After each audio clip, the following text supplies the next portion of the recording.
আছেন? আশা করি ভালো আছেন। আমি এমএস এক্সেলে দুটি বিষয় নিয়ে আজকে আলোচনা করব, যা অত্যন্ত গুরুত্বপূর্ণ এবং এমএস এক্সেলে কাজের ক্ষেত্রে আপনাদের বেশ হেল্পফুল হবে। এবং যারা জব ইন্টারভিউ দিতে চান, হ্যাঁ, তাদেরও কিন্তু এই ধরনের কোশ্চেন হয়ে থাকে। তো আমি এর আগে একটি ভিডিও দিয়েছিলাম, যে ভিডিওটিতে সাউন্ড একটু কম ছিল, যার কারণে আমি আবার এই ভিডিওটি তৈরি করলাম, যে সাউন্ডটা যাতে বেটার হয়। তো বন্ধুরা, আমরা এখন কাজটি দেখব। কি কাজ দেখব? এক নম্বরে দেখব আমরা সাব টোটালের মাধ্যমে যোগ, এবং আরেকটি দেখব হলো ইফ ফাংশনের কাজ। এই দুটি কাজ আমি এমন ভাবে আজকে আপনাদের সামনে দেখাবো, যাতে আপনারা সহজেই বুঝতে পারেন এবং এই কাজটি করতে পারেন। তো সাবটোটালের মাধ্যমে যোগ করা এবং সাধারণ সামেশন যে ফাংশন আছে সেটার মাধ্যমে যোগ করা, এই দুটোর মাধ্যমেই কিন্তু যোগফল সেম আসবে, কিন্তু এর কাজের ভিতরে যে পার্থক্য রয়েছে সেটি আমরা আজকে দেখব। তো এই জন্য আমি প্রথমেই, দেখেন বন্ধুরা, এখানে একটি ডেমো সেলস রিপোর্ট আমি তৈরি করে রেখেছি।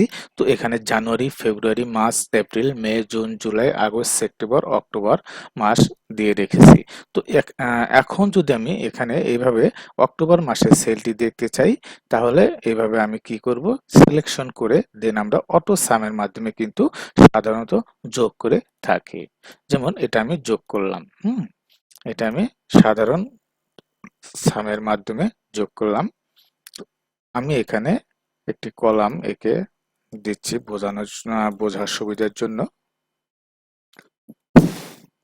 টোটাল লিখে দিলাম। এরপরে আমি এখানে আবার সাব টোটাল যে ফাংশন আছে সেটার মাধ্যমে যোগ করে দেখাবো কি পার্থক্যটা দাঁড়ায়। তো আমি এই জন্য এখানে ইকুয়াল চিহ্ন দিয়ে দিলাম। এটা কিন্তু আপনার জব ইন্টারভিউতে এই ধরনের কোশ্চেন কিন্তু আসতে পারে, যে এরকম একটি মানে শীট দিয়ে বলবে যে এখানে তো অনেক ওয়ার্কিং এরিয়া রয়েছে, আপনি শুধু পাবনার যে সেল রয়েছে সেটা আমাকে বের করে দেখান। তো আপনাকে কিন্তু, যদি আপনি সাব টোটালের মাধ্যমে যোগ না করেন, তাহলে কিন্তু আপনার দেখানো পসিবল হবে না। যেমন ধরুন যে এরকম যোগ করা আছে, তাই না? আপনি এভাবে যোগ করলেন, কিন্তু যদি আপনাকে বলে পাবনা ডিস্ট্রিক্টের যে সেল, মানে এরিয়ার যে সেল রয়েছে সেটা আপনি আমাকে বের করে দেখান, 1 মিনিট টাইম, ঠিক আছে? তো আপনি কি করবেন, যে যেখানে যেখানে পাবনার ওয়ার্কিং এরিয়া আছে সেই ডাটাগুলোকে আপনি যোগ করে দেন দেখাতে হবে। এটা কিন্তু ভেরি লেন্দি প্রসেস। এই প্রসেসে গেলে কিন্তু আপনার রেজাল্ট ভালো হবে না। সো আমরা তাহলে কি করতে পারি? যেমন দেখেন যে এখানে আমি ফিল্টার করা আছে, তাই না? আপনারা তো সবাই ফিল্টার করা জানেন। আমি আবার একটু ফিল্টার করা দেখাচ্ছি। এই যে ডাটাতে যাবেন, দেন এটা ক্লিক করলাম, ফিল্টার উঠে গেল। দেন যে কোনো একটি কলামে সিলেক্ট করে রেখে দেন ডাটাতে গিয়ে ফিল্টারে ক্লিক করলেই পুরো টেবিলটা ফিল্টারের আওতাধীন হয়ে গেল। তো এখন চাচ্ছে যে পাবনার যে সেল, ভিডিওটি যদিও একটু বড় হয়, হ্যাঁ, তারপরে আপনারা একটু ধৈর্য সহকারে দেখুন। যে কোনো বিষয় যদি আপনারা ধৈর্য সহকারে দেখেন, তাহলে কিন্তু আপনার সারা জীবন মনে থাকবে এবং কাজ করতে অনেকটা সুবিধা হবে। তো এই জন্যই কিন্তু আপনাদেরকে ধৈর্য সহকারে একটু কষ্ট হলেও ভিডিওটা দেখতে হবে। তো এই জন্য ওয়ার্কিং এরিয়া পাবনা সেল আমরা দেখব। এই জন্য আমরা এখান থেকে শুধুমাত্র পাবনাটি টিক চিহ্ন দিয়ে দিব। এবং আরেকটি কথা মনে রাখবেন, এই যে ব্ল্যাঙ্ক অপশনটি দেখতে পাচ্ছেন বন্ধুরা, এটা কিন্তু আপনার টিক চিহ্ন দিয়ে রাখতে হবে।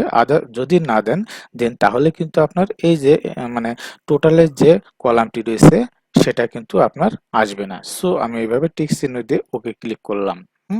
এখন আমার কিন্তু শুধুমাত্র পাবনা ডিস্ট্রিক্টের সেলগুলো দেখাচ্ছে, কিন্তু এখানে দেখেন যোগফল কিন্তু আপনার পূর্বের যে যোগ রেজাল্ট ছিল সেটাই কিন্তু এখানে রয়ে গেছে। হুম যেমন 18 লক্ষ, না 1,82,000, এটাই কিন্তু রয়ে গেছে, কিন্তু আমাদের রিকোয়ারমেন্ট কিন্তু ছিল শুধুমাত্র পাবনা ডিস্ট্রিক্টের সেল। তো এইভাবে যদি আপনি সাধারণভাবে যোগ করেন, তাহলে কিন্তু আপনার এইভাবে ফিল্টারিং করলে কিন্তু অ্যাকচুয়াল সামেশনটা আসবে না। তো এই জন্যই আমরা অ্যাকচুয়াল সামেশনটি আনার জন্য আমরা সাবটোটাল ফাংশনটি এখন ব্যবহার করব। তো চলুন বন্ধুরা, আমরা সাবটোটাল ফাংশনটি ব্যবহার করি। তো এখন সাবটোটাল ফাংশনটি ব্যবহার করার জন্য আমি মাত্র একটি কলামকেই যোগ করে দেখাচ্ছি। হ্যাঁ, আপনারা প্রত্যেকটি কলাম এভাবে যোগ করতে পারবেন। সো জাস্ট ফর্মুলাটা আপনারা শিখে রাখুন। তো এখানে আমি ইকুয়াল চিহ্ন দিয়ে দিলাম। হুম, ইকুয়াল চিহ্ন দিয়ে দেন এখন আপনার সাবটোটাল যে ফাংশনটি রয়েছে সেটা আপনাকে টাইপ করতে হবে। এসইউবি সাবটোটাল ফাংশনটি কিন্তু যখনই আপনি টাইপ করবেন তখন কিন্তু এখানে কিন্তু ফাংশনটি চলে এসেছে। তো এখানে আপনারা ডাবল ক্লিক করে দিবেন। ডাবল ক্লিক করে দিলাম। দেন এখানে কিন্তু অনেকগুলো ফাংশন এখানে কিন্তু আপনার শো করবে। এখানে দেখতে পাচ্ছেন বন্ধুরা ৯ নম্বরে একটি সাম ফাংশন রয়েছে। এটা কিন্তু সিলেক্ট করবেন না। আরো নিচে চলে আসবেন। এসে দেখবেন ১০৯ নম্বরে যে ফাংশনটি সেটাতে আপনি ক্লিক করবেন। দেখতে পাচ্ছেন বন্ধুরা এখানে কিন্তু সিনট্যাক্স দেখাচ্ছে যে কিভাবে আপনার কাজটি করতে হবে।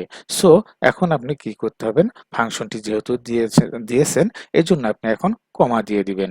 এরপরে কি দেখাচ্ছে রেফারেন্স ভ্যালু। সো এখানে বলা হয়েছে যে মানে কোথা থেকে আপনারা কোন পর্যন্ত যোগফলটি আনতে চাচ্ছেন। তো আমি চাচ্ছি এখান থেকে প্রথম থেকেই। তো আমি এজন্য একদম প্রথম থেকে শেষ পর্যন্ত সিলেক্ট করে নিলাম। নেওয়ার পরে আপনারা এখন জাস্ট একটি ব্র্যাকেটটি ক্লোজ করে দিয়ে দিবেন। দিয়ে যখন আপনি এন্টার প্রেস করবেন তখন বন্ধুরা দেখতে পারবেন যে ১,৮২,০০০ কিন্তু আপনার সামেশন চলে এসেছে। ১,৮২,০০০ হওয়ারই তো কথা, কারণ আমার তো টেক্সটের যে অ্যামাউন্ট গুলো রয়েছে আমার, হ্যাঁ, এগুলো কিন্তু সেম। সো এটা দুটো সেম আসলো, কিন্তু এটার ভিতরে আমাদের পার্থক্যটাই আজকে দেখতে চাচ্ছি। তো আমি এখানে লিখে রাখলাম বোঝার সুবিধার জন্য সাবটোটাল লিখে দিলাম।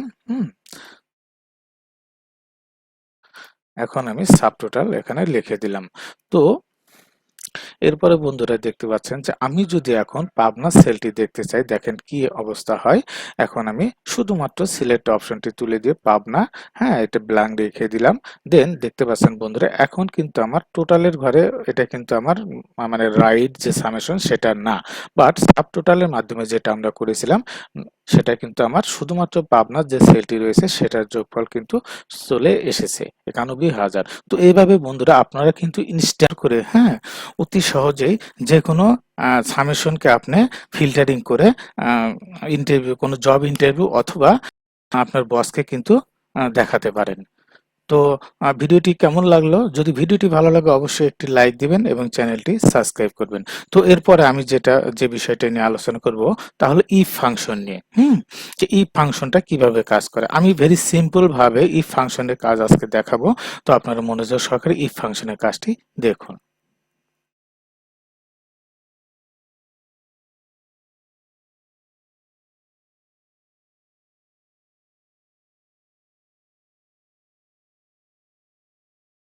দেখুন বন্ধুরা, আমি একটি সেলস ডেমো রিপোর্ট তৈরি করে রেখেছি আপনাদেরকে ইফ ফাংশনটি দেখানোর জন্য।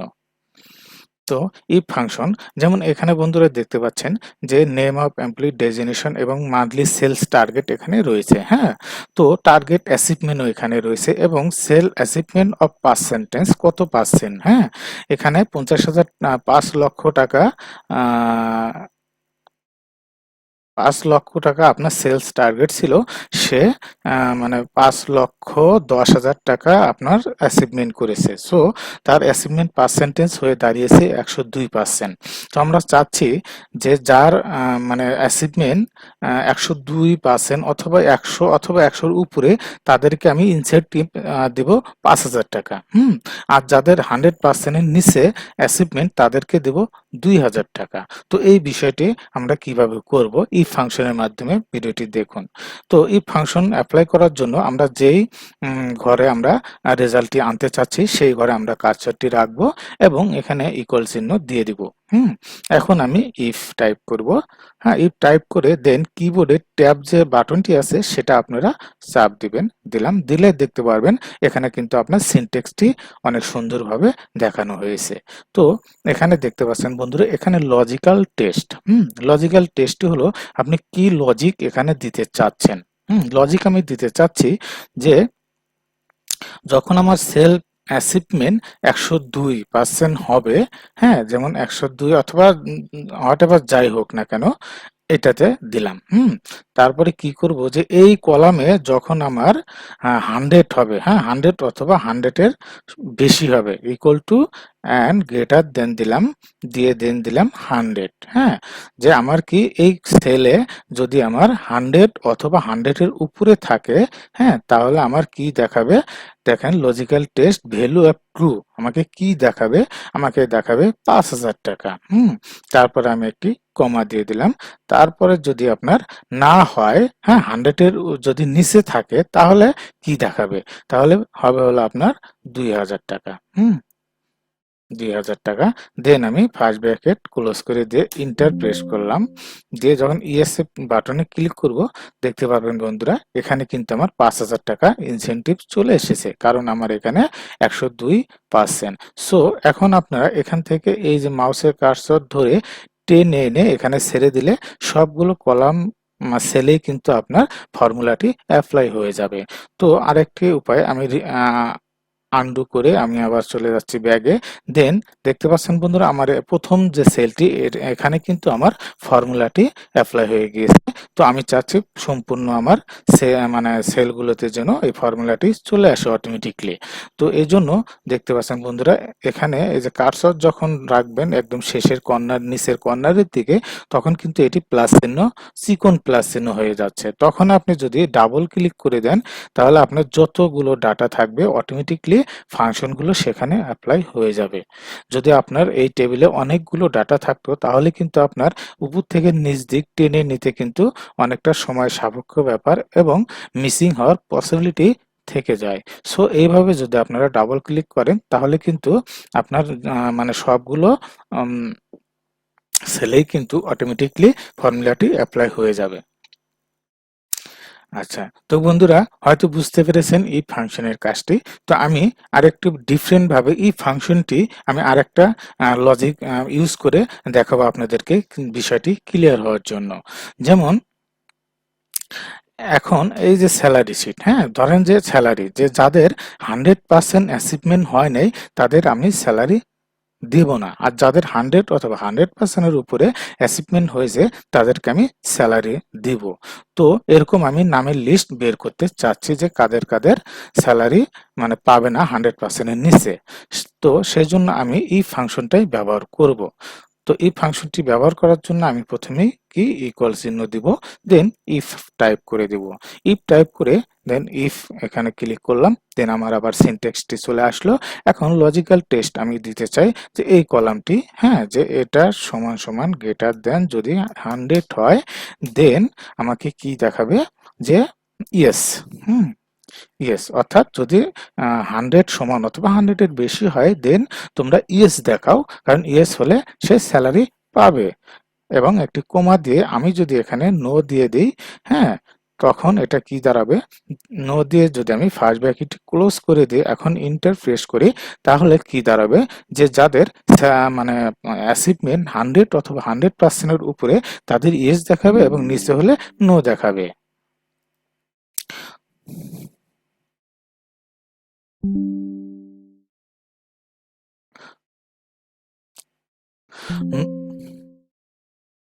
নো দেখাবে, তাই না? তো এখন কিন্তু আমি যদি এন্টার প্রেস করি তাহলে কিন্তু আমার রেজাল্ট কিন্তু আসবে না। কারণ কি জানেন? এই ফাংশন বা যে কোনো ফর্মুলাতে এক্সেলে আপনারা যদি কোনো টেক্সট যদি দিতে চান, হ্যাঁ কোনো টেক্সট যদি আপনি কন্ডিশন হিসাবে দিতে চান, দেন আপনাকে ওই টেক্সটটি ডাবল কোটেশনের ভিতর রাখতে হবে। তো আমি ডাবল কোটেশনের ভিতরে রেখে দিচ্ছি। ডাবল কোটেশনের ভিতর রেখে দেন এখন যদি আমি ইন্টার প্রেস করে দিই, তো ইয়েস এ ক্লিক করলাম, দেন বন্ধুরা দেখতে পাচ্ছেন যে আমার কিন্তু ইয়েস চলে এসেছে। এখন যদি আমি এখানে ডাবল ক্লিক করে দিই তাহলে বন্ধুরা দেখতে পাচ্ছেন যে যার 100% এর নিচে অ্যাচিভমেন্ট তার নো, এবং যার 100 অথবা 100% এর উপরে তাদের কিন্তু ইয়েস স্ট্যাটাস চলে এসেছে। তো বন্ধুরা এইভাবে আপনারা সাব টোটাল এবং ইফ ফাংশন ব্যবহার করে আপনারা কিন্তু কাজ করতে পারবেন। এটা কিন্তু আপনার প্র্যাকটিক্যাল লাইফে কাজের ক্ষেত্রে অনেক গুরুত্বপূর্ণ একটি বিষয় এবং যারা জব ইন্টারভিউতে যাবেন তাদেরই কিন্তু এই ধরনের কোশ্চেন কিন্তু আসে। তো বন্ধুরা, ভিডিওটি কেমন লাগলো? যদি ভিডিওটি ভালো লাগে তবে অবশ্যই একটি লাইক দিবেন এবং কমেন্টসে জানাবেন যদি কোনো কিছু জানার থাকে, এবং চ্যানেলটি সাবস্ক্রাইব করে পাশেই থাকবেন। আমি আরো নতুন নতুন অ্যাডভান্স লেভেলের ভিডিও আপনাদের সামনে নিয়ে আসবো ইনশাল্লাহ। সবাই ভালো থাকবেন, সুস্থ থাকবেন। আল্লাহ হাফেজ। আসসালামু আলাইকুম।